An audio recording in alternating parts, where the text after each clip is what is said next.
talk to them boys that sit on them benches. I never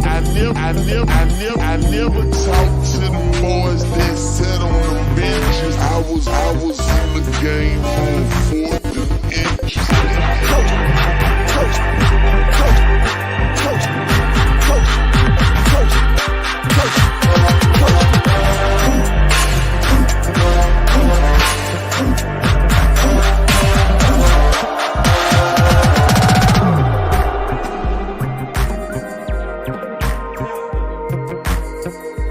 Now it is time to go to work.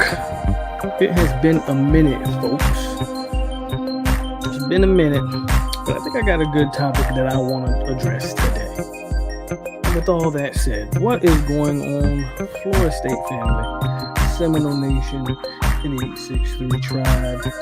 It is your boy POLK, a.k.a. A-Low, a.k.a. the Goddamn Truth. Good to see y'all again, man. I know it's been a minute, so it's good to see y'all.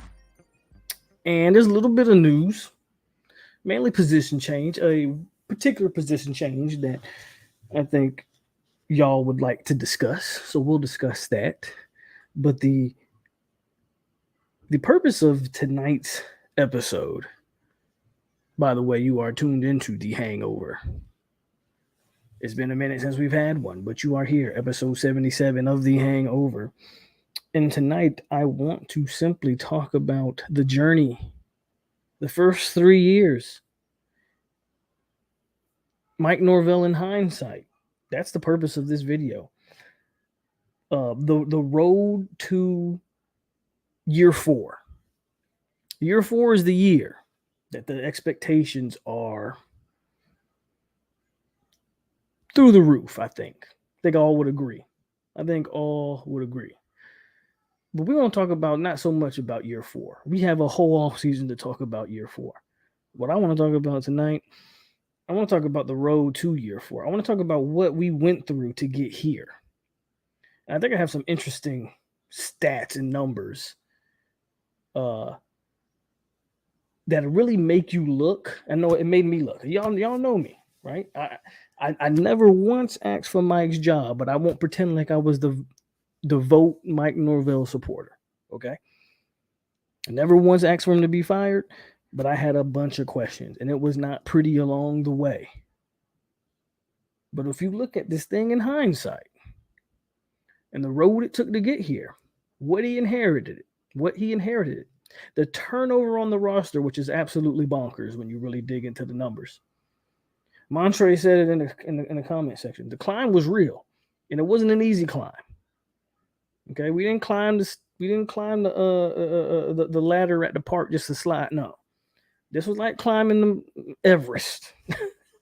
When you really take a deep dive into the road to year 4. So that's what I want to go over today. Before we do that, y'all know we got to pay the bills.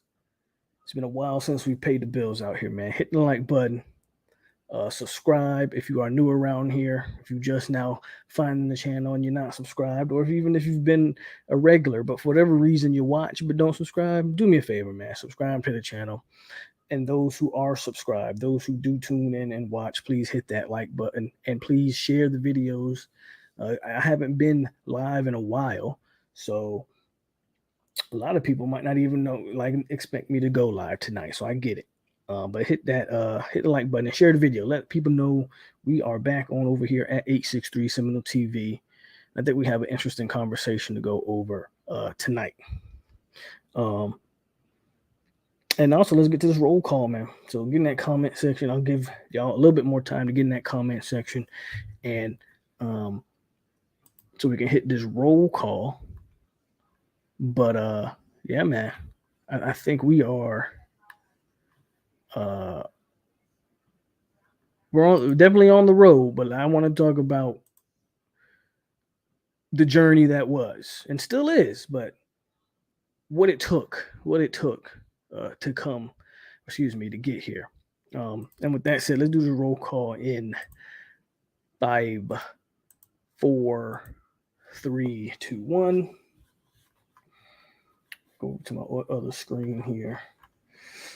Rock Frazier in the building. Peter Shields, member of the 863 Tribe. Vontae B, member of the 863 Tribe. Montre, let's get it, Mon. Sane 305, Michael Adams. Champs 99, Raymond James, member of the 863 Tribe. Tyler Head, member of the 863 Tribe. Florida State Love, member of this tribe. And my man Brandon in the building. Hit that like button and let's get this conversation underway. First and foremost, let's address the news. Kind of the new news. Black Sheer Noel in the building. What's up? Amarion Cooper. Is making the move to safety. What is going on, Adam, in the building? It's interesting to watch, or it's going to be interesting to watch, should I say. I think we kind of figured that somebody in that corner room had to make the move. Mighty Noel in the building. Somebody in that corner room had to make the move. Wasn't quite sure who. We're pretty, I won't say stacked, but we're pretty solid at corner with the addition of Fentrell, AZ, Jerian playing the way he played at the end of the year. You expect him to bring that over into this year. Kevin Knowles, Greedy Vance, Ronaldo Green, right? So you think you've got a pretty solid group just right there. And then you bring in a lot of the DBs you brought in the high school ranks are also maybe more sore corners than safeties, like your Rawls, your Kirklands, your Edwin Josephs. Those guys probably translate more to corner. So you kind of are stacked at corner. And what do we know? We know our safety room. While we probably look forward to seeing Shaheem Brown and Akeem Dent solid still, right? What was behind them? Well, you got the unknown in Travis J. What is he going to be? And it looks like now you got Amarion Cooper. Okay, they're going to move Amarion Cooper to that safety role. It's an interesting move. I'll be honest with y'all. I'm not sold on it. I don't know if Amarion can play the position. But it's going to be interesting to see. And I would like to get y'all's thoughts on it. But I don't know, man. This kind of reminds me of when we moved. This kind of reminds me of when we moved Stanford Samuel to safety, and wasn't a fan of that one. Not so much sure I'm a fan of this one. I just don't know if it fits his skill set. Granted, I do understand the coaches. I do understand why they're making the move, because it looks like Amarion might have lost a step. I mean, that's how it looked like last year, right? Maybe they feel like he don't have the one-on-one coverage anymore after that freshman year. He got hurt. I don't know what the injury particularly was, but if they feel like he lost a step, then here we are. And they're going to try him out of safety. My question is, can he get more physical downhill? I think he have a good job of playing the ball. I don't think that's an issue. So if you want to move into like that free safety spot or that field safety where he can kind of play in the back end of the defense and freelance. But if you notice Florida State, look at our defense, we don't really have a guy that fits that particular role. I mean, even Dent, who's Jamie was like your in the box safety, but even Dent would come up and make hits when he had to. So I just don't know. Again, I'd love to hear y'all's thoughts on Duke moving back there. I'm just not so sure it's a wait and see for me. I don't want to say it's a bad move. It's a wait and see for me. Wait and see. Lost my mouse. Here we go. Rock says, the question I have is, Duke physical enough to play the safety? Right. Briley, what's going on with you? He says it looks like the plan is to work Duke at safety through the spring and then see what he needs to be done in that May transfer window. Numbers already getting tight. I think they're trying to do more with less. Yeah, I don't disagree. And if he doesn't make the smooth transition, like you said, numbers are getting tight. And you're going to need to use those numbers effectively, Duke could be on his way out if that move isn't as seamless as we may want it to be. Um, Mighty Noel says, so do you think this means we're not going after a safe? I still think they should. I think, like Briley said, the numbers are getting tight. At worst, Duke, he's still you still want that. Again, FSU rotated 4 safeties last year. We know Jamie and Akeem Dent played majority of snaps. Shaheem Brown, Adam Fuller said today in his interview on War Chant, if you haven't checked that out, I listened to it. Shaheem Brown played over 300 snaps. He didn't even mention, of course, how many snaps Jaquez McClellan played, but he played plenty of. FSU routinely rotated about 4 safeties. Right now we have 3. We have 2 that we're confident about, and now I guess technically we have 4 with Duke. That 2 that we're pretty confident in Dent and just that quick, Dent and Shaheem. But then the other 2, I don't think again, we haven't seen Travis J play football in a year. The last time we saw Travis J on the field, he was playing corner, and he wasn't looking too good at corner. And now we have a Marion Cooper, who was just playing corner last year, didn't look too hot, was injured. So you got to give him that, right? He was injured. So now they're going to move him to safety and see what happens with that.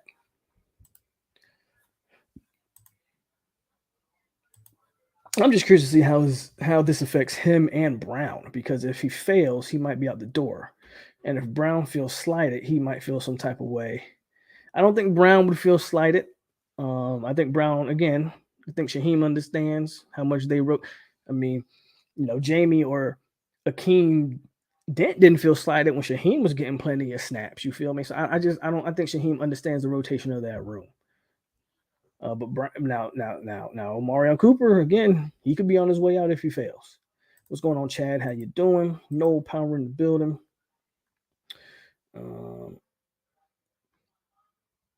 Corner's definitely plentiful. Irv Gotti, remember the tribe was going on in Lewis P86. So that's kind of really the only news. Adam Fuller also mentioned Dennis Briggs moving to inside, but I think we all kind of knew that. I think that was kind of go figure, right? That was like we all expected Briggs to move back inside, especially with the emergence of Pat, the bringing in Edmond, Verse coming back. Yeah, you're good on the defensive end tip. You still got D-Mac in that rotation as well. Briggs going back inside was always going to be the move. I think it's the only 2 defensive moves I can recall him mentioning were just those 2. Briggs, we knew. Marion Cooper's kind of a surprise. But again, I think we kind of knew somebody would make that move. I'm happy it's not Ronaldo Green. I was fearing that they would move Ronaldo Green back to safety. And I'm glad they did not. I'm just also not a fan of Amari Cooper just because I don't know if he fits. But I don't know who you could move to that safety role. When we mentioned, I don't think they wanna play with AZ like that. I think they want to put AZ in a spot and let him cook. Because honestly, I think the best move, just talking off of a talent aspect, would have been to move AZ to safety. Just my opinion. I think though they want him to be a corner, and they're going to use him, and they don't want to, So that's just my take on the whole Amarion Cooper thing. Hopefully he approaches it with the right mindset. I still believe in Duke. I do too. I'm not giving up on him. I just always looked at him as a corner, but I still believe in him as well. And appreciate you, Lewis. Said the jersey is fire. Some talk about 5-man front at times was interesting. Goes to the argument that Fuller hasn't had a personnel to run the D he really wants to run. Let's talk about this, guys. So Briley's going to kind of segue us into what this whole purpose of this episode is tonight. And that is, again, I'm not going to sit here and pretend like I'm not going to sit here and pretend like I was this devoted Mike Norvell follower, because y'all watch me longer than a day. You know I was not. I had plenty of criticisms that was going on. But I really want to give a look at what we went through to get to where we hope we're going in 2023, in year 4 or year 3, however you look at it, whether you think there was a year 0 or not. When you really dig into this, dare I say, it's hard for me to say if Mike Norvell was the only coach that could do what he did, but I question what other coaches could. And if you have an answer after all this is said and done, please let me know what other coaches could accomplish what he was able to accomplish. So let's set the table. Let's set the scene. Brand new coach, never coached at the Power 5 level, comes into a job. This job has had 2 coaches in a span of what? 3 years? 2.5, 3 years? Because you fired the other guy midway through his second year. He didn't even get a full 2. So you're taking over a roster that has a ton of trust issues, no what's the word I'm looking for? Just no connectivity. Just no cohesion in the locker room at all. Guys are now going on a coach. The original guys didn't sign up to play for Willie, let alone another coach in Mike Norvell. The new guys didn't sign up to play for Mike Norvell, and now Willie's gone. So now you have dissension between the players in your locker room. Oh, and on top of all of this, continuity. There you go. I couldn't think of the word. On top of all of this, COVID hits. So on top of all of that, no continuity, just no trust. I mean, who can you blame? Can you blame any of those young men for not trusting anybody in that? I can't blame any of them. You can blame them maybe of how they had handled the situation, but I can't blame them for not trusting, right? And if you see this little funky thing on my hand, I tore some ligaments in my hand, so that's what this is. Hopefully, this helps me. This keeps me from getting surgery. But yeah, I tore some like ligaments here. So then COVID hits. So not only do you not have that cohesion, that continuity, COVID hits, and you're unable to get it. You can't even do face-to-face with these young men to build some sort of rapport, to build some sort of trust. You can't even do that. The most you can do is over text messages. Hey, guys. And that backfires on you. Why? Because Mike Norvell, maybe he embellishes a little bit on the fact that he personally reached out to every player, and Marvin Jones, Marvin Wilson, forgot his last name that quick, but Big Marv goes to the national media, and Mike Norvell gets his first lesson as a Power 5, not only a Power 5 coach, but you're at one of the big 3 schools in the state of Florida. Gets his first lesson. You're not at Memphis anymore. Stuff just doesn't go under the table. When something happens at Florida State, it makes national media. If Marvin Wilson comes out and says, that is a lie, he did not do this, X, Y, and Z. And ESPN, of course, picks it up. This is all before a game has been played, folks. A game has not even been played, and this is what Mike Norvell had to take over. I didn't even mention the fact of how well or bad the team was even coached by the previous regime. That doesn't even necessarily matter. All of this happens before Mike Norvell has coached the game.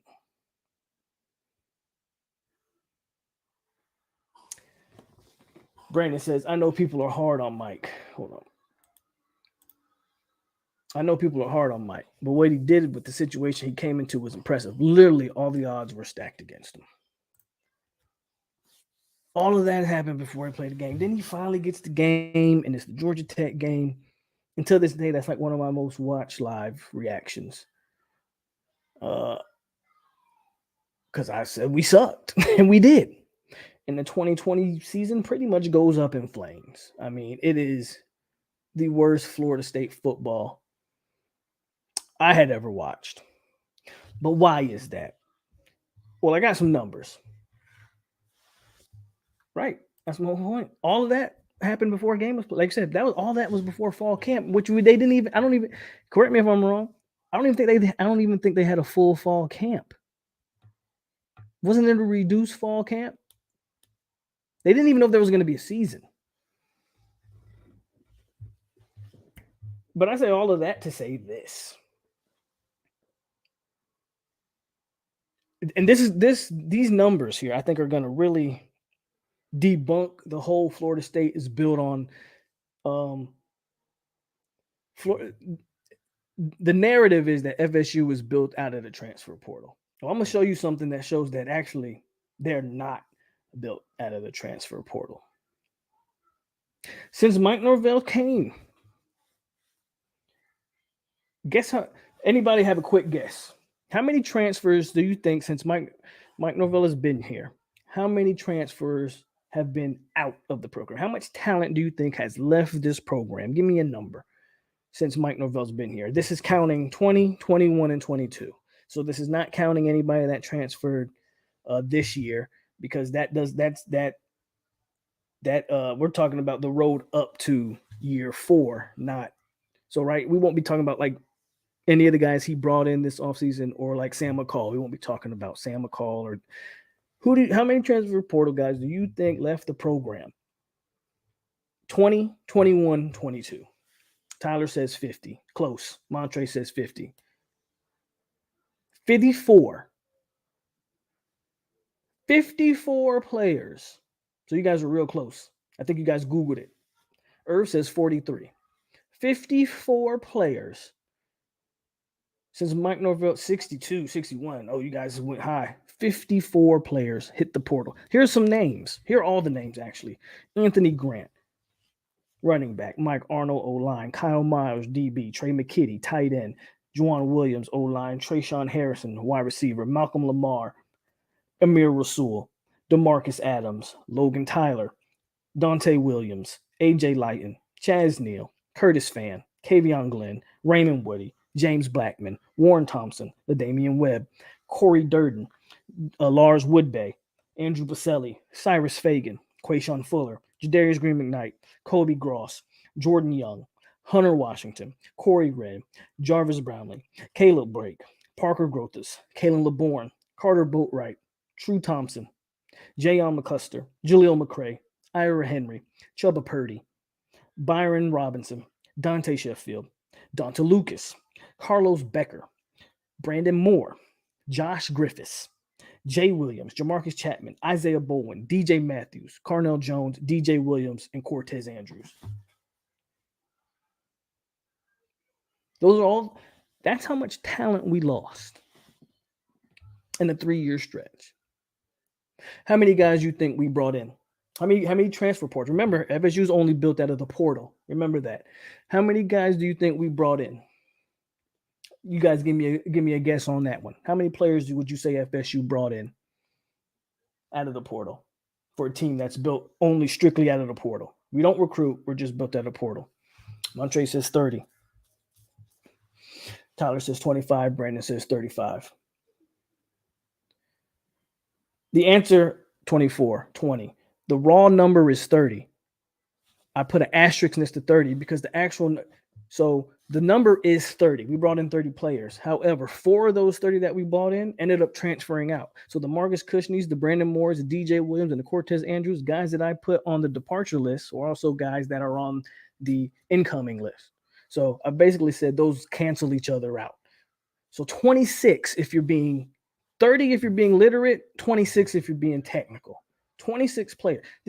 They brought in 26 players. They lost 54, brought in 26. Jay-Sean Corbin, Love Taylor, Miko Dotson, Jordan Wilson, Fabo, Jarian, Cushney, Gibbons, Brandon Moore, who never played a down. DJ Williams might as well never played a down. Cushney, who I mentioned before, might as well never played a down. Keir Thomas, Cortez Andrews, did he ever play it down? Jamie, Jermaine, Jaquez, Parchment, Mackenzie Milton, Malik Feaster never played it down. Dimitri Emmanuel. Only reason I didn't count, if you want to be really technical, it's 25. The only reason I didn't count Malik Feaster, because he counts for this upcoming he transferred out this year. So he will affect 23 and on. We're just simply talking about the first 3 years. So Malik Feaster was on the roster this past year. So we count Malik Feaster, Dimitri Emmanuel, Turrentine, Trey Benson, Winston Wright, Bethune, Span, Vance, Wilson, Verse, Pittman, Lyles, Bless Harris. You know what's insane? Those last few names were really the names that hit. From Trey Benson on, are really the Trey Benson, Winston Wright, Bethune, Span, Vance, Wilson, Verse, Micah Pittman, Caden Lyles. Those were the names that really got the most playing time. Dimitri Emmanuel, Turrentine. And Jermaine and Kier, we only got 1 year out of. Jay Sean Corbin, Jay Sean was here for 2 years, I believe. Think about that for a second, bro. When you look at the turnover on this roster, and then what you bought in, and I have not been a fan of our recruiting, but you couple that, what we brought in with our recruiting, we're built through the transfer portal. 25 players,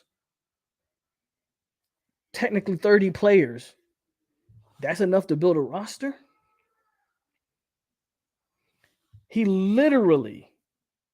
This staff literally cleaned house.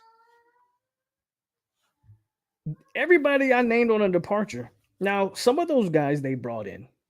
Some of those guys were his own guys, like the Corey Wrens, Hunter Washington, Jordan Eubanks. Bro, 90% of those players are players that Mike didn't bring in and he had to clean. And it's no wonder, again, when you look at this stuff, bro, it is no wonder we won 3 games year 1 and 5 games year 2. Even though I still say year 2, we should have been a better team. We left some stuff on the table. I mean, holy cow. What are we playing with? So before we continue, I'll get to some of the comments. Irv says, well, damn, now that's what you call cleaning the house, literally. That means he hit the jackpot on the 26. Most of them were impact players, great talent evaluator.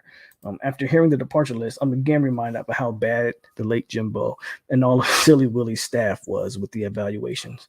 Mike needed an exceptional hit rate just to have a prayer. Isn't that kind of insane? Oh, you can't hear me?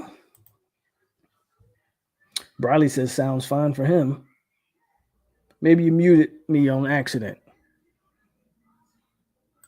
Anybody else having problems hearing me?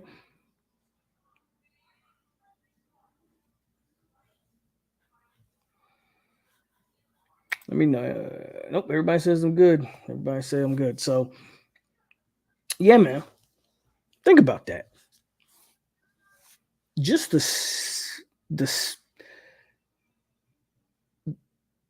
roster itself was in such turmoil.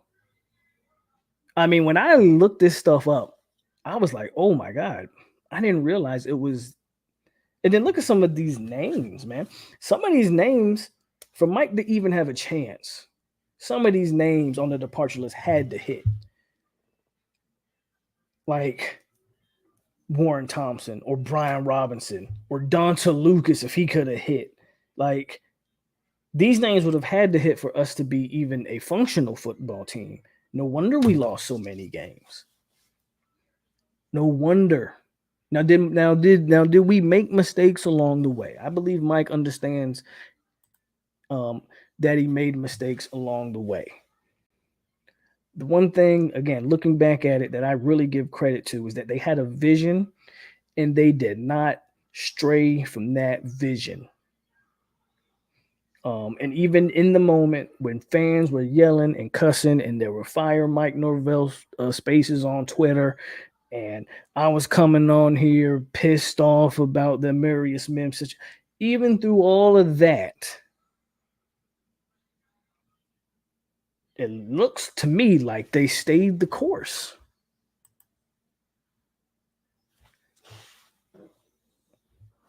Are there some things they did wrong? Yes. I still say Jacksonville State is a game that game wasn't necessary to happen. Just we could have avoided that game and still got to where we are right now. That was not one of those situations that had to happen. That was preventable. That was preventable.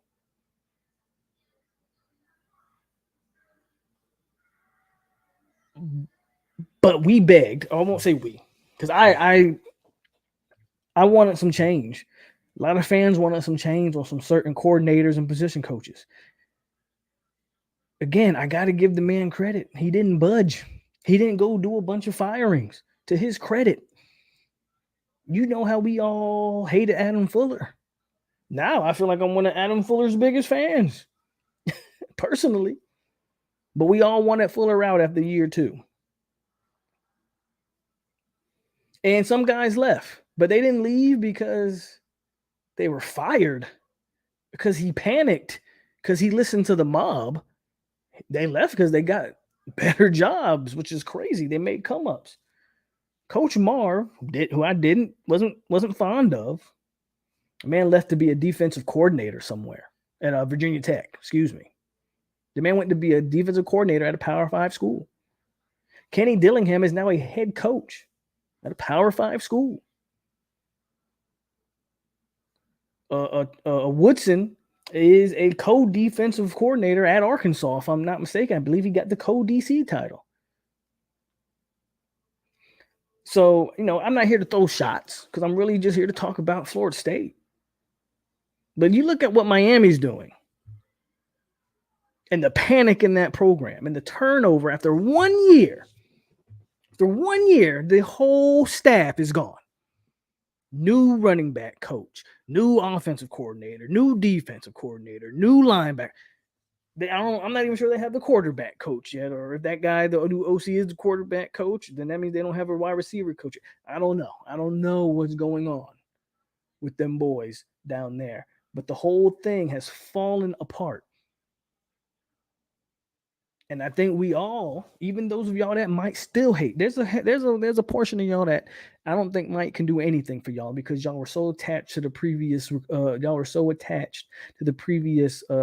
staff, and it's like Mike can do nothing for y'all.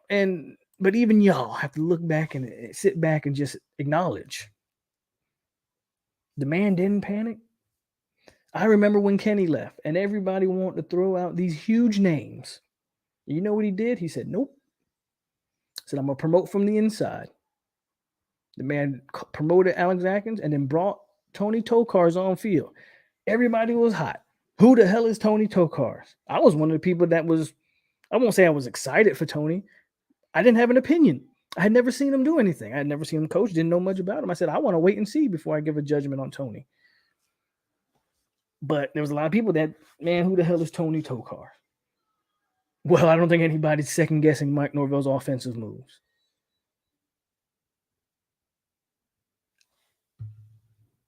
Stability. Stability is the reason why I believe we are here right now. And this isn't necessarily about making this a Mike Norvell love fest, but I really want to put in perspective where we came from and where we are and how we got there. It's all about how you got here. It's all about how you got here. And dare I say, this thing was built the right way. Dare I say, this thing was not, and I got to give credit to Insane Mob if he's listening, but he used to always say in the comment section, you can't microwave this thing. And he was dead. He was absolutely correct. They took the lumps. At the end of the day, it looked like it might have all been worth it. Brandon says that's facts. He kept everything intact. He didn't go away from what he believed in. Sure, mistakes were made, but Norvell obviously bro, I cannot read right now. Articulately conveyed this to Alfred. There was never any real hot seat talk. These numbers are probably part of why. We all wanted Dugans fired. He's cooking on the trail. And Alfred and Norvell deserve credit for not being reactionary. Agreed. If we actually make it to the playoffs this season, would it help our recruiting to the point where we want it to be? I think the recruiting is going to be pretty good this season, regardless. What got into Dugan with recruiting? The greatest coaching staff ever assembled no longer exists. The Avengers have disassembled down there. The Avengers are gone. The Broyles Award and this Kevin Steele, that's gone. We came from long way bay. Oh, we came a long way, boy. Mike's ability to be innovative and adjust to his early flaws is overlooked by the Fire Mike crowd. A Dope South has to change the recipe because the chef there can't cook. Oh, there you go. There you go. Chris with a $9 dono says, "What up, Pope? Orlando in the building. Disney World is on the Universal, all of that on the check-in." Shout out to Chris Robinson. I'm in Tallahassee, I'm with the Seminoles. I've been getting to this paper, focus on my goals. Trying to run this money up and pull up in a row. All this talking gangster, that shit getting old.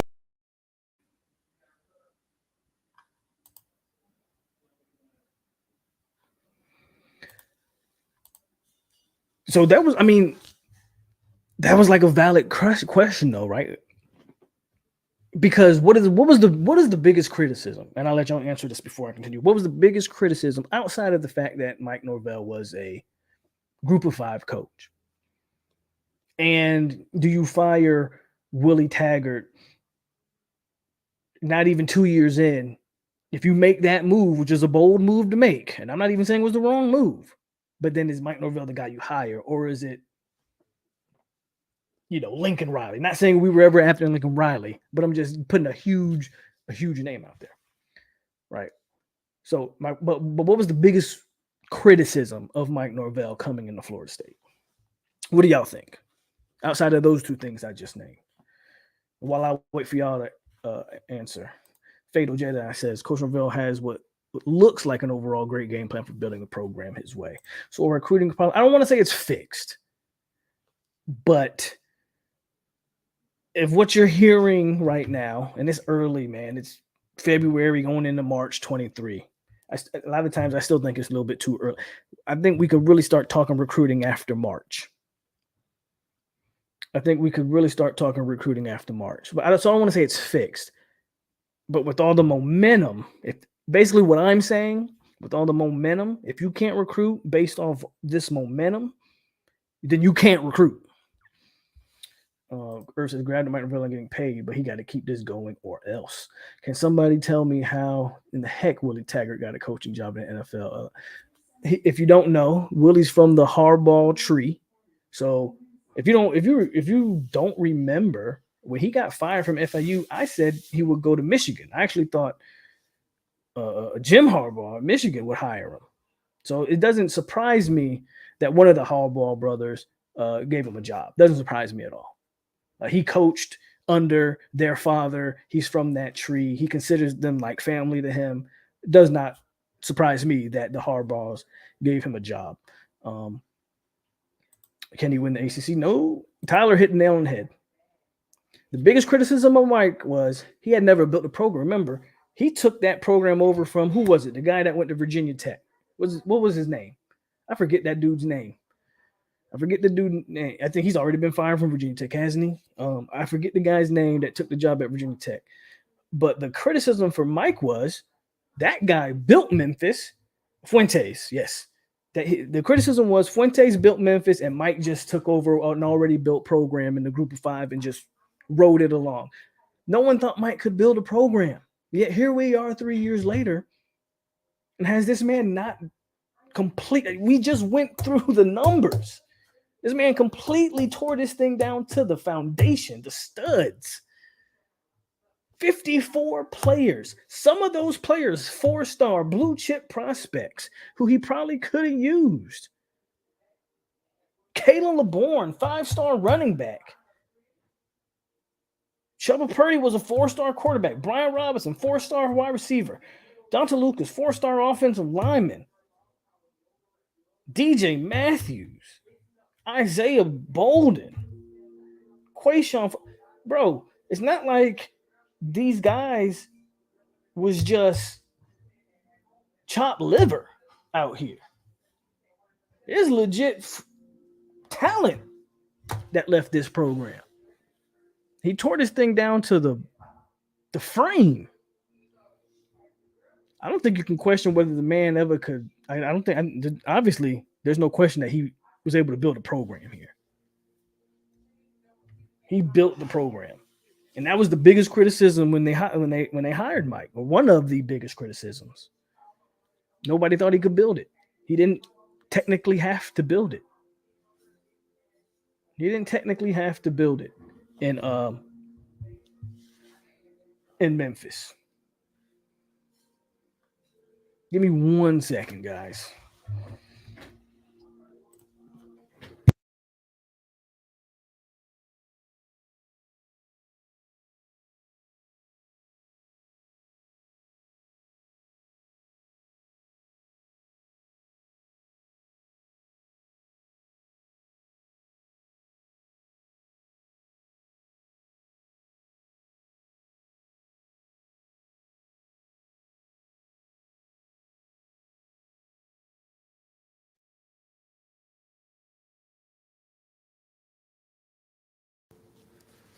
Sorry about that.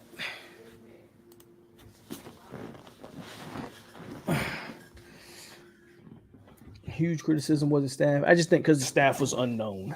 Recruiting ties in the state of Florida was a criticism. People say he can't win big games, but that was proven wrong when he beat ranked North Carolina. Right direction for sure. Fuentes. I would definitely admit I was wrong about Mike. Warren Thompson's another player. Bro, there's a lot of players on this list. A.J. Lighton was like one of the top. I think he was like a top 50 player. Lighton was. And they let him go. People thought not Corey Durden, I'm sorry. People thought LaDamian Webb was the future of the running back position, and they let him go.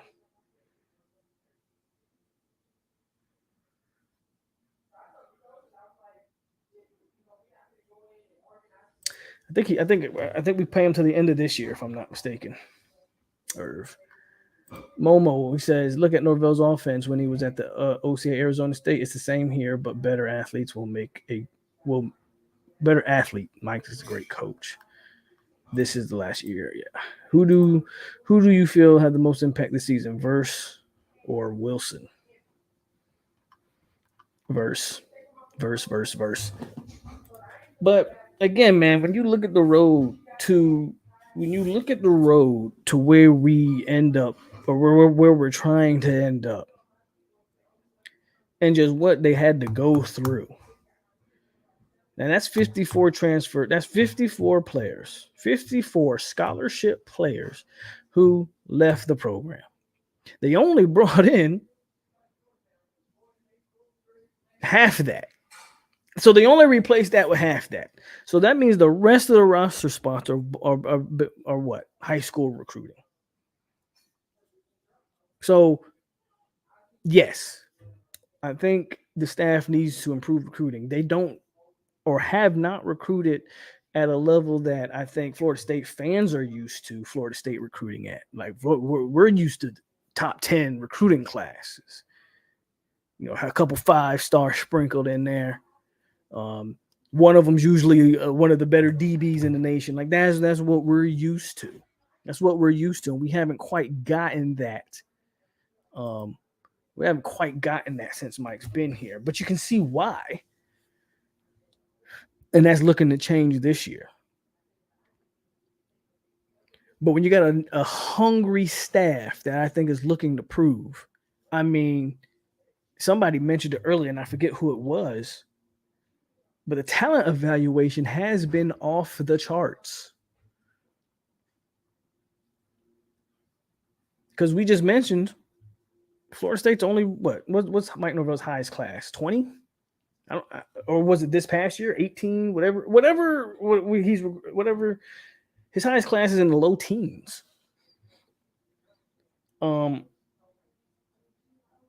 So where's the amazing stud? I mean, they just got one in Hakeem Williams. And again, he ain't affected the first 3 years, so we can't really talk about Hakeem Williams.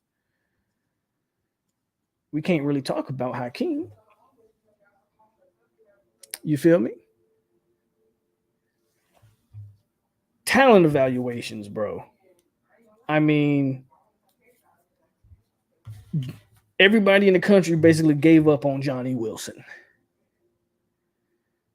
Johnny said no other team, when he hit the portal, even contacted him. He's wide receiver number 1. Trey Benson is the guy you got to give him huge credit on. And this is just out of the portal. I ain't even gotten to recruiting yet. Trey Benson is the guy that nobody expected anything from. Ended up, he might be the second best running back in the ACC. I'm going to get at the Shipley. I think Shipley's deserved that. Trey's probably second best guy in the ACC. Has there been some misses? Yeah. We missed out. Andrew Parchment wasn't that good, right? So there were some misses. Trying to look here. Marcus Cushney, miss. How great of a get was Dylan Gibbons, though? How great of a get, obviously, Jermaine and Keir. And I always talk about Keir. Jermaine's the guy who I won't say everybody knew what Jermaine was going to be, but I think everybody knew. I think people expected Jermaine to be good. Keir Thomas's the guy. Keir Thomas is the guy that I remember saying, I thought they were going to move him inside the D tackle. I didn't see it from him. The man had 4 sacks his entire career at South Carolina. Came over as a grad transfer and doubled that production pretty much in one season. I think he finished with 7. So he almost doubled that production. So let's talk about it. I'm looking at something. I'm looking at Gilbert Edmonds saying, you can do that. You can do that. Milton was a miss, obviously. But how awesome was getting Dimitri Emmanuel last minute last year? How awesome was that? How awesome was getting Tatum Bethune? Caden Lyles is a miss. But Jared Verse, I ain't even mentioned him yet. Bless Harris, I don't want to say he's a miss, but he was hurt all of last year. And I said this, I don't think you can put Bless Harris as the automatic starter starting spring. I think he's going to be pushed. I don't think Bless Harris gets the job. So I won't say he's a miss. But then, bam, you look at, Greedy Vance. I don't think a player anybody expected anything real out of. I think he led the team in interceptions, if I'm not mistaken. And Greedy Vance. Then, of course, Fabian Lovett. What more is to be said about Fabian Lovett? Love Taylor doesn't get the credit he deserves, but the man played. And like Momo said, man, the whole damn near everybody they bought on the O-line. Even Turrentine, who had his ups and downs. I mean, come on, man. And that's not even going to the high school ranks. Looks like Rodney Hill's a hit as a 3-star running back. And what it looks like, we'll see.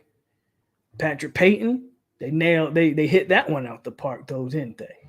It looked like they hit AZ out of the park, though, didn't they? Shaheem Brown, a low-ranked guy. Looks like he might be one of the better ACC safeties, ACC DBs. Robert Scott. Robert Scott, to me, is the most important recruit Mike Norvell and Alec Atkins has ever signed to this point, is Robert Scott.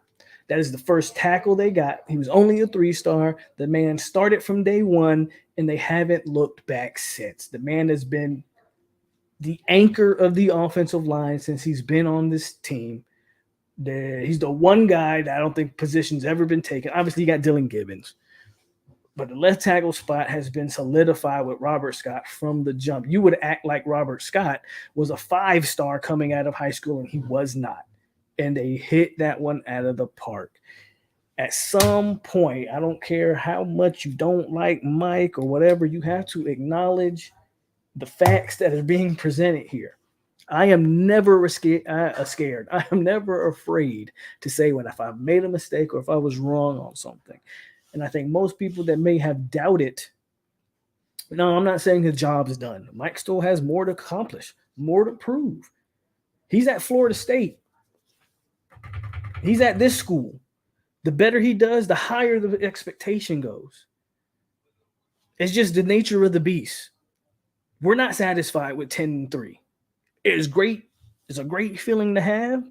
There's a reason why everybody is expecting ACC 11-1, maybe even playoff berth next year, because that's what happens when you're at a program like this. Expectations continue to rise. Florida State fans are like a bunch of crack fiends. They'll never be completely satisfied. The more you give them, the more they're going to want. It's just the way it is at a place like this. But I can't speak on the future. So I don't know what that lies. But what we can do back is look at the road that got us here. The player evaluation, low key, was off the charts. And even when they missed on a guy, they were able to go to the portal and find a mix. Right? You miss on Keldrick Falk. Well, looks like you went and got Gilbert Edmond, who's going to give you a couple years. You feel me? I mean, you gotta. I don't know. I don't know if y'all not feeling what I'm saying, or maybe y'all agreeing with me. Again, I know we were hard on Mike. I was hard on Mike, but the facts become the facts. I mean, I didn't even mention McClellan, who was never a starter for you at safety, but the man played great snaps for you. He was the depth you need, right? He was the depth you need.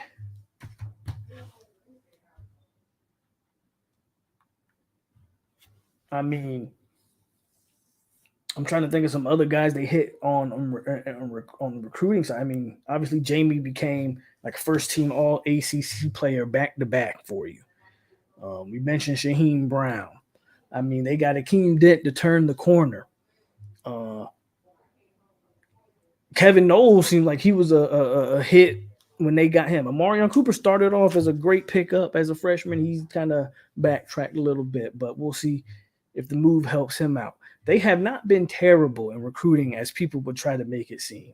They've been able to hit. I mean, Kentron Portier is just taking maybe the wide receivers a little bit longer to get acclimated. So they had to go hit that portal hard. You feel me? Pandemic canceled first spring 2020 became a season-long install. A full year of in-person evaluation was canceled, so recruiting really started in 21. The portal kicked into full gear. NIL launched, and both changed the world forever. That's true. You're right. Ain't even mentioned the effect NIL had. I mean, we lost a player because of it. And I'm speaking of Brownlee. Brownlee put up a hissy fit over an alleged NIL. Ultimately, it turned out to be a great move for Brownlee and Florida State. Mostly Florida State, because he was still getting burnt over there at Louisville. But the point stands. NIL changed the dynamics of this whole thing. So Norvell gave up $1 million during COVID to avoid staff furloughs and layoffs, put his head down, and worked the plan until the plan started working. They have mastered all three aspects of the portal: target attrition and retention and acquisition. Tatum, I didn't even mention Tatum. But absolutely. Absolutely. Or basically, but all major college football is. That's the point, Marcus. Miami hasn't been good in 30 years. They still have expectations down there, though. They still got expectations. Same thing with the Gators. Gators ain't been good since Urban left, but they still got expectations down there. It doesn't matter if you at one of these big-time programs, even if you haven't had look at Nebraska. Why do you think Nebraska continues to go through coaches like they do? They ain't been good since 2000, right? The year they lost to Miami in the Natty. Was that 2000, 2001, whatever? Nebraska ain't been good since then. That is my point. A team that hasn't been good in 20 years. Think what? Since they had Eric Crouch. But they got expectations because it's Nebraska. Yeah, people gloss over the fact that he gave up $1 million his first year. He didn't have to do that. I live in Bama, not quite that bad, but I think we are that bad. I think we are. I think we are, Vontae B. And there's nothing wrong with that. There's nothing wrong with having expectations. That was my issue last offseason, if you remember. I felt like the FSU fan base, I won't say the fan base, I'll say the people that released content, the FSU beat writers and content creators, in my opinion, they were pussyfooting around, for lack of a better term. Oh, 6 wins would be a great season for Mike. 7 wins would be a great season for Mike. No. Why? I thought we had expectations here. That was my issue with them last year. You're not going to see any of that this year. You're not going to see any of that this year. I'm satisfied and excited with where Mike has us, aside from the recruiting, which I think will continue to improve. I like I mentioned,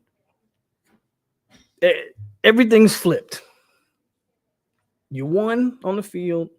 The expectations, I mean, FSU's in all the preseason rankings. Kids are seeing this. They're seeing the hype. Jordan Travis is going to be early season Heisman candidate. Trey Benson's considered one of the top 10 running backs coming back in all of college football.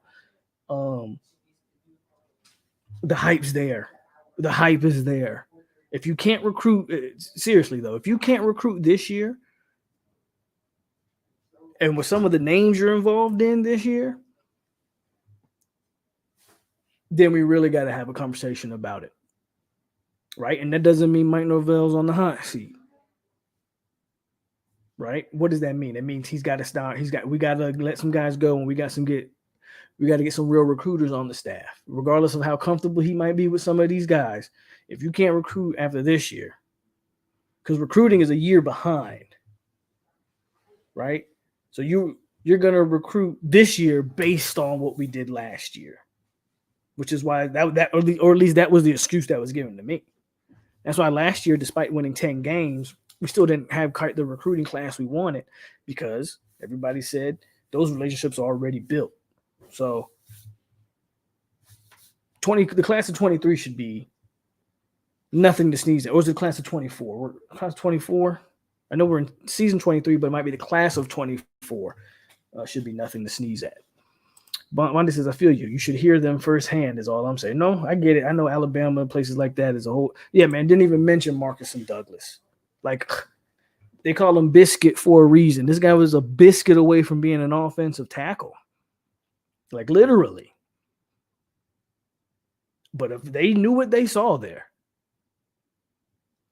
because quite frankly, if you guys aren't watching you guys should check it out.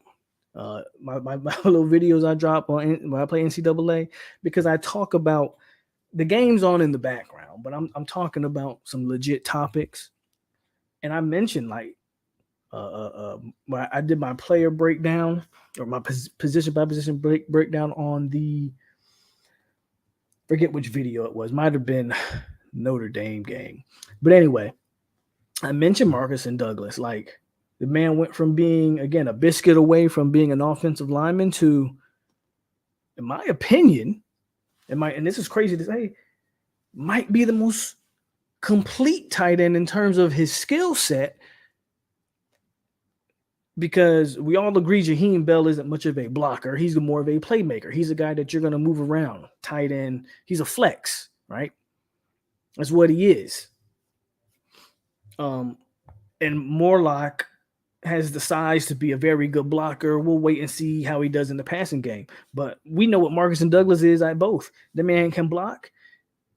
And I don't recall ever seeing Douglas. How many balls do we see Cam? And this is not Cam. Shout out to Cam. Hope he finds a job in the NFL, or at least the XFL or the USFL, with those leagues kicking back up. But Cam dropped too many passes for my liking. I can't recall a time Marcus and Douglas dropped a pass. So he can catch, he can move once he catches it, and the man's 6'4", 270, so he can block when he has to. I would say he's the most complete tight end in the room. And who the hell would have been saying that this time last year about Marcus and Douglas? I was almost certain that was a name at some point we would see hit the transfer portal. Just because, again, he had let himself get overweight. Didn't seem like he was putting in the work and the effort. Didn't seem that way. It's crazy, man, when you really think about it's crazy when you really look at what, again, the talent evaluation, bro, is actually pretty impressive. Scoring beat writers last year. He got to light a fire under Randy and Odell because this is not it. Man, I'm not going to speak ill of Odell. I'm just not going to do it. I've done it enough, and people tell me how wrong I am. I'm not going to keep beating a dead horse on Odell Higgins. To Odell's credit, though, the room has got a lot of young talent in it. We'll see how it plays out. Do you think the two tight ends that we got in the portal with Biscuit will stay? I think he's going to stay because I think, again, I don't think Jaheim Bell is a full-time tight end. And because you can do so much other things with him, I still think Biscuit and then Morlock. You can't convince me as of right now. I'll wait and see. But until I see it, Morlock isn't better than DeMarcus and Douglas until I see it. Don't show me what he did on the JUCO level because I got video of Biscuit doing on the Power 5 level. So until I see Morlock, and I'm not saying Morlock's not good, I'm not saying he isn't better, but until I see it, Biscuit's ahead of Kyle Morlock. And Jaheim Bell is the X factor because he can play running back, so you can put him in the backfield if you need to. You could put him out wide if you need to, put him in the slot, or line him at tight end. So, no, I think there's plenty of snaps to go around. Shout out to Jeff. What's going on? He says, hello, how much did I miss? Well, you missed an hour. You missed an hour of, I think some great conversation so far, man. So go back and check that out. But appreciate you, Jeff, for coming in, and appreciate you with the $5. My name is Jeff. Anthony says, also, remember, Norvell was getting a bad rap from other schools about him being fired. But with that extension, so they were using that as a negative recruit. I mean, after those first 2 years, that's a way to negatively recruit Mike. He was definitely getting negatively recruited. That was the pitch that a lot of teams were using. Don't go to Florida State because you don't know if Mike Norvell's going to be there in a year or two. I mean, look how bad they're playing. It's a good point from Anthony. Norvell has done a great job. This year should be a ton of fun. Recruiting is going well and should continue to improve if the team plays like we expect. But we won't really know if Mike is the guy until we see what Norvell and Cody do without JT. Right. And that's where we turn the page. That's the next chapter. But tonight we're focusing on, again, the path that got us here. There's a whole nother chapter that needs to be written where we're going to talk about, once we got here, was he able to continue, or was last year just a blip on the radar? We all hope it's not. I don't think it is, because I think, as we've talked about, this thing has been built the correct way. Biscuit was a great find. I think he still gets plenty of play time, probably starts. Montre says, right. Agree at Briley. We need to see the O after JT is gone. What's up, Zoe? 226 Tim. YouTube doesn't send out the alerts. Probably not, but I haven't been live in a while. But, the chat's, we good right now. 55 people in here, man. Hit that like button. Hit that like button. If you missed the first hour of the live stream, go check it out. Drop some good stuff in there in terms of just, conversation. Man, you see the talent that's coming to campus. Yeah, absolutely. That's why I say after spring ball, March and April, let's talk about recruiting then. But I absolutely see it. Absolutely. So, I mean, in summary, what more needs to be discussed about the road? That the road that got us here wasn't easy. Oh, it was hard. Ooh, it was nasty. Ooh, we had the worst losses of our hit. That Miami loss, the Jacksonville State loss, a loss that doesn't get talked about, but in my opinion was just a terrible loss to watch. That Notre Dame loss in that first year when they ran for 200-300 yards. Notre Dame did to us literally what we did to Miami last year. They ran the same counter, that same counter tray.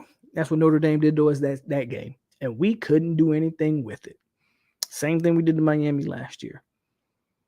Now, remember these losses I'm talking about? That Louisville loss in 2020. There were some terrible losses year one and year two. Wake Forest, you bring it up, Briley. Like, ugh. Ugh. Heartbreaking losses. Notre Dame in year two. The first game of the season. A game you probably should have won. Clemson in year two. A game that one-man wrecking crew that is Jermaine tried to win the game himself. And we couldn't pull it out. Hell, Florida year two. A game that was a terrible Florida team, and you should have won that game, but you couldn't pull it out. The road ain't been easy, bro. And we made mistakes. But a lot of those mistakes can be accounted for. Again, when you got an attrition at the rate of, 2-1? For every 2 players that left your program, 1 player came in. That ain't a good ratio, folks, for building a roster. But that's what they dealt with first 3 years. Strictly out of the portal. 54 guys transferred out this program. 54. They only brought in 30. So the whole, this team is built out of the portal myth is just that. It's a myth. With the rival fans and what the detractors don't want to tell you, don't want to acknowledge is the talent evaluation has actually been pretty spot on. That's what they don't want to mention. The talent evaluation has been pretty spot on. Joshua Farmer. Speaking of the high school ranks again. I mean, D-Mac ain't great, but you could do worse than D-Mac. For damn sure. I already mentioned Robert Scott and how he's the best, in my opinion. Robert Scott is the best recruit they've ever signed. Convince me otherwise.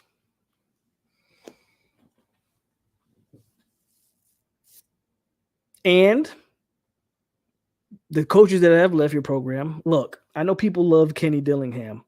I have not lost a lick of sleep since Kenny's left. I think Kenny getting that Oregon job was the biggest blessing in disguise that may have ever happened. I don't hate Kenny, but I wasn't a fan of the way our offense ran when he was here. I don't think it's a coincidence that Kenny leaves and the offense instantly clicks. Instantly clicks. I'm glad Kenny's in Arizona State and he's about to have a head coaching job. He's going to do his thing. I'm not a hater of Kenny Dillingham, but I ain't lose a lick of sleep since he's been gone. And it's that kind of offense, it's that kind of foresight, in my opinion, that Mike has been great at. He didn't go out there and panic and try to go hire a guy he's never worked for, i.e. Cuban Jesus. Hiring a bunch of coaches that he's never worked with. No cohesion. You know what he did? He said, nope, Atkins, you're the man.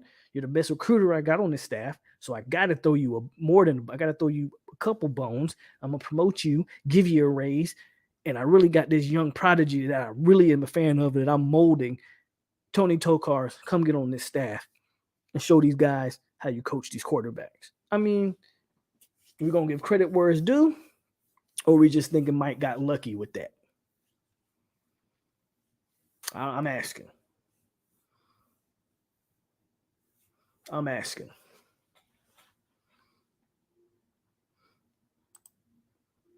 Oh, you be I don't even know, you'd be, oof. A lot of those mistakes led to lessons that these players talk about in detail. This staff gets the most out of mistakes. Jay Jackson's good original content. Pope, haven't heard anyone talk about this from this perspective. Hey, I appreciate that. That's the whole point of why I haven't been going live for the last few weeks, because I feel like this is not a knock on anybody, because I watch other people myself, and when I'm watching them, I just feel like I'm listening to people rehash the same talking points for the whole offseason. Who do we expect to be good next year? Who are the freshmen we're looking forward to? Who are the transfer portal players that we're looking forward to? Who's going to take a step in the next year? Everybody's talking about the same stuff, bro. I didn't want to do that. This particular topic spoke to me, and I said, yeah, I think I want to talk about this, because I ain't heard nobody else talk about it. So I appreciate that comment, Jackson, for real. Yes, that Kenny offense was horrible. Agreed on your Kenny comment. I believe Scary Terry would have had a huge success in this offense. Sounds like Polk would be open to toe cars for OC in a year or two. I don't have an issue. Again, I've never had an issue with Tony. I never had an issue. I just didn't know about him. So I reserve judgment. If you're telling me, because eventually Atkins will go. I know it's a fate that we don't want to acknowledge. We want to ignore the elephant in the corner over there, that eventually Atkins will be gone because somebody will hire that man. The way he develops his position and recruits his position, yes, he will be a head coach or a major OC somewhere in a year or two. But let me ask you, Briley, you say you sound like I would be open to Tony. What do you think Mike's going to do? We know the answer. You know the answer. What do you think Mike's going to do? If you had to guess, when Atkins leaves, who's going to be the OC? I think it's pretty obvious who's going to be the OC, because you don't bring Tony Tokars to an on-field position if you weren't grooming him for that spot. You would have went out and hired a big-name quarterback coach or OC. Tony Tokars is currently being groomed for that spot. And if there's the one thing that you can say, we talked about what was Mike's biggest criticism coming into this job. One of the things that they praise Mike for is his coaching tree. If you coach under Mike Norvell, you will get a head coaching job somewhere. Look at Kenny Dillingham. Look at Dan Lanning. Mike has been praised for his coaching tree. He has a pretty good one. Atkins is going to be the next, and Tony's going to follow suit. And who knows? Maybe Adam Fuller follows. So I know people would like that. And me personally, again, I ain't got no problem with Adam. I think this is the year that Adam Fuller can kill all of the criticism, because the talent is there. The expectation is definitely there.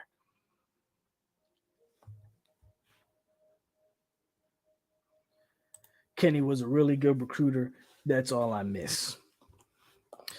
Jeff with another don't know, this time to 10. He says, can do what I think he can do this season. The future is bright. My name is Jeff. I never understood people who get upset about assistant hires, especially a QB coach. I can't name you. Tyler, you kind of hit the nail on the head. We're at a place where people, here's the truth that fans don't want to hear. None of y'all know myself included, know what the hell you're talking about. None of y'all know what y'all talking about when we start talking about these assistants. Most of us know head coaches. We know a few OCs and DCs, the good ones. But when you start getting in those position groups, 9 out of 10 of these fans need to shut up. Myself included. We don't know what the hell we're talking about.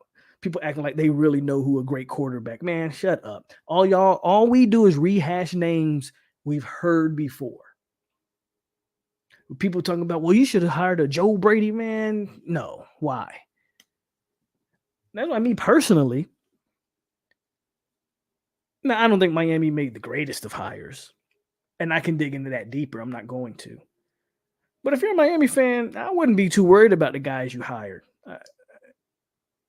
because you just don't know. One of the biggest problems in football, not on college but the NFL, is the rehiring and the recycling of named coaches.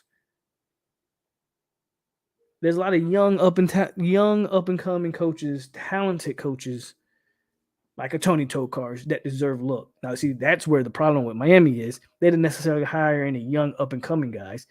They hired guys that have been coaches for 30 years and just never got Power 5 looks. That's a whole different conversation. But you get my point. There's a lot of no-name coaches out there that can, given the opportunity, get it done. They can get it done. But the people that act like they know all these position coaches, man, you don't know who the hell the tight end coach at Southern Miss is to know if he's a good coach or not. So let's stop pretending. Who would be a good replacement for offensive line coach? See, you just asked me a question that I don't have an answer to. I don't have an answer to that. I didn't even see this comment before I just went on that little spiel I just went on. But that kind of to my point of Fatal Jedi. I'm not going to sit here and lie to you and pretend like I freaking know. I don't know who a great replacement for Atkins is because I didn't even know who the hell Alex Atkins was when he came here. And none of y'all did either. And if you did, you're lying, or you used to be a coach somewhere, so maybe you knew. Like, stop it. None of us knew who Atkins was before he got here to know who the hell would be a great O-line replacement for Coach Fry. That's who got, no, Fry got replaced by the guy Kendall Briles brought in. I forget his name. But that's the point. None of us knew who the hell Atkins was. And you're probably not going to know who the next O-line coach is. But one thing Mike Norvell gets credit for, and he has gotten, he has a record of this where he makes good coaching hires for the most part. He makes good coaching hires for the most part. We in trouble if Atkins leave. Well, get ready because it's happening. Not this year, but it's happening. We have a lot of dead weight as far as recruiters on the offensive side. Fatal Just says, totally agree with you. Are we good enough to beat Bama? We need a rematch with them. I don't know. I don't know for FSU to be in that Bama Georgia conversation, that Final Four conversation. I got to see how the depth. I got to see how our depth. I think our starters. I think we got as good as starters as a lot of these guys, right? I take my quarterback. I said this, I think yesterday or today on Twitter. They did a list of the top 10 quarterbacks that's coming back. And in my opinion, it's Caleb Williams, Drake May, and then you can put anybody else within from 3 down. So as far as I'm concerned, Jordan Travis could be the 3rd best quarterback in the nation. I don't know. I know who the 2 best are, in my opinion. That's Drake May and that's Williams. You might have a top 5 quarterback in Jordan Travis coming back, right? So you got one of the better quarterbacks in the nation. You got one of the better running backs in the nation. You should have a very good offensive line unit, a very diverse wide receiver unit, a diverse just receiving unit, period, with especially once you include the tight ends. And then defensively, you're going to have maybe the best bookends in the country. If Patrick Payton takes the step Patrick Payton has a chance to take a step this year that he might be a 1st-round pick in the next year's draft because he's a redshirt sophomore. If he takes a step we want him or think he can take, holy cow, look out for Verse and Payton. Fabo, if he can stay healthy, we know the defensive line is a completely different unit when I'm not going to go through every position, but you get the point. Starters-wise, we got dudes that can compete with, I believe, any team in the country. The question becomes, do we have the 3rd? I think we're 2 deep good. Do you have the 3rd and the 4th guys in rotations that can give those guys breathers and still keep us, or even make plays in ball games, right? If Pat and Verse ain't on the field, are the next 2 guys good enough to keep up the pressure? If Fabo and Fisk have to sit down for an extended period of time, do the next 2 or 3 guys able to keep it up? And so on and so forth. So that's my question. Randy somebody. Jeff with another 10 don't know. He says, think this defensive line will be good. I think some people underestimate some of the guys like Fisk, I think you meant, because he came from a small school in Western Michigan. But I think Fisk is good. I'm interested to see him. When I watched what I saw from him at Michigan, the Western Michigan, yeah, he was really good. My only question is, which I think he'll be fine, is can he do that consistently in ACC? But one of the best games he has on tape is against a Power 5 team in Michigan State. Now, Michigan State wasn't great last year. That is the knock, though. But I'm excited to watch Fisk. Since you gave another dono, we're going to hit 2 videos. My name is Jeff. More money. More money. Was before, yeah, that was the guy that came with Kendall.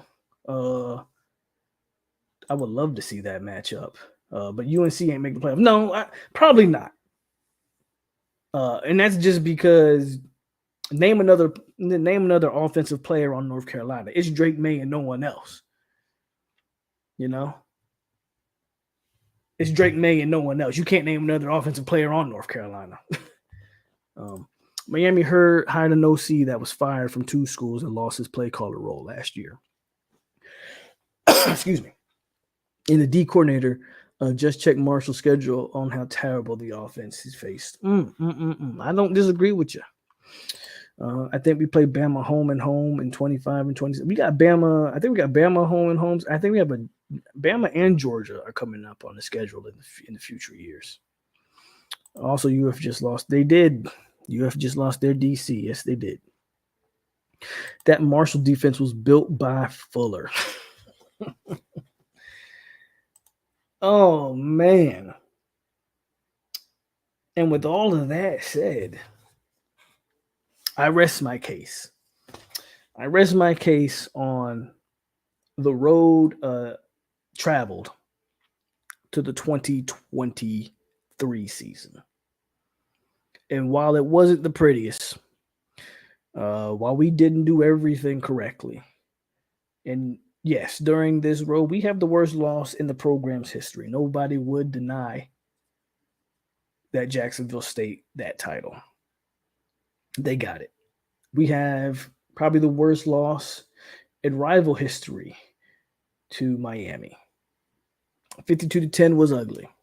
Can't even lie. Despite all of that, here we are.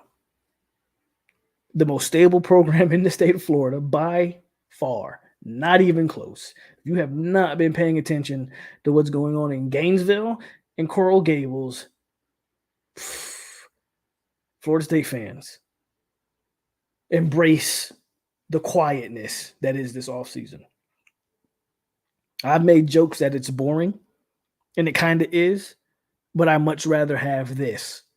From a content perspective, okay, I don't have as much to talk about, but from a fan perspective, I love where Florida State is as a program because everything is going right. Battles Inn is reshaping the NIL market, and the laws in Florida just got changed to help with NIL. And the school, what's the law change? The school can now partner with NIL and help facilitate NIL deals now where they couldn't before. Bingo. Bingo. That's just what Battles End was waiting for. Everything's going right. But this is the road it took to get here. And I've said it before and I'll say it again. We always say Mike got us. And Mike does have us. But both Mikes. This has not just been a Norvell thing. We cannot downplay what Mike Alford has meant to this program since he's been the athletic director. We can't downplay what he's meant for the entire sports across the board. Now, he has a big decision on his plate, though. And he brings it up. Alfred's got a big decision on his plate, and it involves that basketball team. And I don't know where he's going to go with that. But Mike Alford and Mike Norvell are the two Mikes that have, hand in hand, they are responsible for where we are now. No denying that. No denying that. Exactly. Link already got the baseball team looking so much better. And he's got a decision to make now with basketball. Alfred has shown he ain't scared to make the decisions, so we're gonna see. We're gonna see. We're gonna see. But Alfred's been the dude. Alfred's been the dude. And having that support has done nothing but that might be Mike has the chance to solidify himself. I mean, Florida State is a program. No matter what happens with Jimbo Fisher, as you can see at Texas A&M, will always be known for what he was at Florida State. Because the Texas A&M looks ugly right now. Jimbo Fisher will always be known. Florida State makes legacies. Jimbo Fisher will always be known for his time at Florida State. And A&M will be looked at as a failure unless somehow he miraculously turns this thing around in the next couple of years. But he has to win a natty there. He has to win a natty. Don't worry, guys. Florida State's, like I said, legacy makers. And Mike Norvell has a chance to cement one if he can continue the trend. Link is the guy. Mike Alford up the money the boosters were sitting on. It's hilarious that UM and UF are in the middle of turnover and turmoil. Norvell didn't allow, but they keep pointing out to what Norvell accomplished and saying, why not us too? Oh, that's the new talking point. They went from clowning Mike to saying, oh, well, look how long it took Mike. We just got to rebuild too, but y'all just clowned him. And with all that said, y'all, I appreciate y'all for kicking it with me tonight.